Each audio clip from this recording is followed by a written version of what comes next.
হাই everyone, হাই সংগীতালৈ আপোনালোক সকলোকে স্বাগতম। আজি কেইটামান সেট লগতে তাৰ ভিডিঅ' ফটো লৈ আহিছোঁ, যিবিলাক আৰু বেলেগ বেলেগ বস্তুও আছে, আইটেমেও আছে, যিবিলাক এতিয়া বিহু বা বিয়া অকেজনৰ কাৰণে বহুতে লৈছে। এয়া এযোৰ বিয়াৰ গিফ্টৰ কাৰণে কাপোৰ লৈছিলে।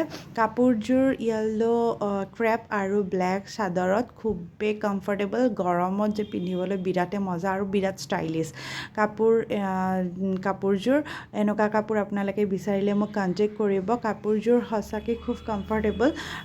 মই এনেকুৱা নিজেও বনাইছোঁ আৰু ষ্টকতো আছে, লাগিলে আপোনালোকে ক'ব। আৰু এয়া বোৱা কাপোৰ মই আনিছিলোঁ এইবাৰ, মানে বুটিকত ৰাখিবৰ কাৰণে।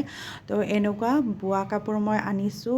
এই কাপোৰ 5টা পিচ আনিছিলোঁ, 5টাই চল, এটা বাৰু মায়ে ৰাখিছে আৰু মায়ে খুব ভাল পাইছে। আৰু যোনে যোনে লৈছে ভাল লগা বুলি কৈছে। ইয়াৰে এটা মানে 2-4টা নলবাৰীৰো আছিল আৰু গুৱাহাটীৰো কোনোবা অৰ্ডাৰ কৰিছে।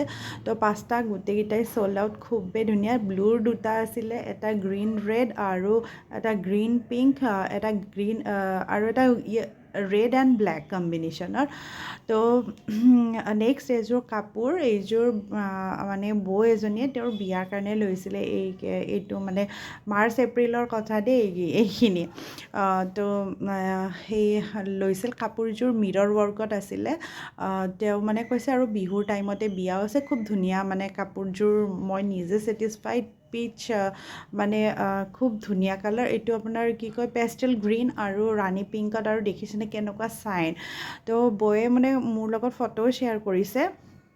আপোনালোকক বাৰু মই ভিডিঅ'টোৰ শেষত মানে তেওঁ পিন্ধা কাপোৰযোৰ মই ফটো মানে দিম। আৰু তেওঁ জুৱেলাৰী ছেট এটাও মোৰ পৰা বনাইছিলে ইয়াৰে লগত মানে মিলাই কিনে। মই আগৰ যিটো ভিডিঅ' আছে জুৱেলাৰী ছেটৰ, তো সেই ভিডিঅ'ত মই তেওঁ বনাব দিয়া ছেটটোৰো মানে মই ভিডিঅ' শ্বেয়াৰ কৰিছোঁ। কাপোৰযোৰ খুব বেছি মৰম লগা আৰু তেওঁ পিন্ধি খুব ভাল পাইছে বুলি কমেণ্ট কৰিছে। মই আপোনালোকৰ লগত শ্বেয়াৰো কৰিছোঁ কমেণ্টটো। আপোনালোকে ভিডিঅ'টো শেষলৈকে চাই থাকিলে গমেই পাব। খুব ভাল লাগিছে কাপোৰযোৰ, আৰু এনেকৈ ভাল লগা বুলি ক'লে মোৰো ভাল লাগে।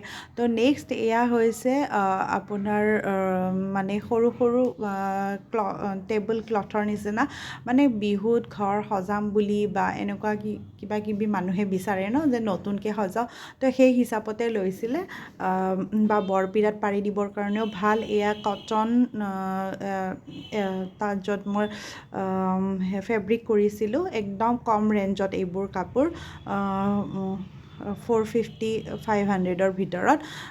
এয়া বিহুৰ কাৰণে লৈছে।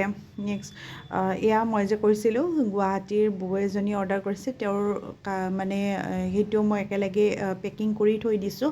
এনেকুৱা পিংক এযোৰ আছে, সেইযোৰো আপোনাৰ মানে চল্ড আউটে হৈছে। কাপোৰকেইযোৰ খুবেই বেছি মানে ভাল ৰেচপন্স এটা পাইছোঁ বাৰু। তো অকল এয়াই নহয়, আৰু সৰু সৰু বেবী বয়, বেবী গাৰ্লৰ কাৰণে বিহু স্পেচিয়েল কিছুমান ড্ৰেছ বনোৱা হৈছিল। আৰু এয়া বাইহাটাৰ পৰা মোৰ লগৰ এজনীয়ে, স্বপ্না বুলি, তাই মানে কিনিছে কাপোৰযোৰ তেওঁৰ অকণমানিটোৰ কাৰণে। এয়া 6 months to 1 yearৰ ভিতৰৰ বেবী বয়ৰ কাৰণে খুবেই মৰম লগা। তেওঁ যেতিয়া পিন্ধিব, মই আপোনালোকৰ লগত ভিডিঅ' বা ফটো শ্বেয়াৰ কৰিম। এয়া মই পেক কৰি থলোঁ। ফ্ৰকো আছে এনেকুৱা। তো এয়া মই যে কৈছিলোঁ ৰেড এণ্ড পিংক কম্বিনেশ্যনৰ খুব ধুনীয়া কাপোৰকেইযোৰ। এয়া ঘৰৰ নাম প্ৰসংগত এনেকুৱা অনুষ্ঠানত পিন্ধিবলৈ খুবেই ভাল কাপোৰযোৰ। এইযোৰ চিপাঝাৰ গৈছে। আৰু এইযোৰ এয়া আইতাৰ এগৰাকীৰ কাৰণে মই ব্লক প্ৰিণ্ট কৰিছিলোঁ। কাপোৰযোৰ বাৰু মোৰ মানে ষ্টক আছিলে। এই কাপোৰযোৰো হোৱাইটত মানে কৰা হৈছে। আৰু এটা আমাৰ অকণমানি ঢুলীয়াৰ কাৰণে তেওঁৰ মায়ে মানে মোৰ তাত অৰ্ডাৰ কৰিছিলে, নলবাৰীৰে হয়, যে মানে বিহুৰ সাজ এটা লাগে, স্কুলত মানে কিবা এটা অকেজন আছে। তো তেওঁ ৰেডিমেড ধুতি পেণ্ট লৈছিলে, আৰু বাকীখিনি মই এনেকৈ বনাই দিছোঁ চাৰ্ট। খুবেই মানে তেওঁ ছেটিছফাইড। আৰু এয়া মই ফটোবিলাক আপোনালোকৰ লগত শ্বেয়াৰ কৰিছোঁ। যদি আপোনালোকক কিবা লাগে বা আপোনালোকে কিবা জানিব বিচাৰে, মোৰ কণ্টেক্ট নম্বৰত কণ্টেক্ট কৰিব। মই আপোনালোকৰ এনচাৰ নিশ্চয় দিম। থেংক ইউ ছ' মাছ ভিডিঅ'টো শেষলৈকে চোৱাৰ বাবে।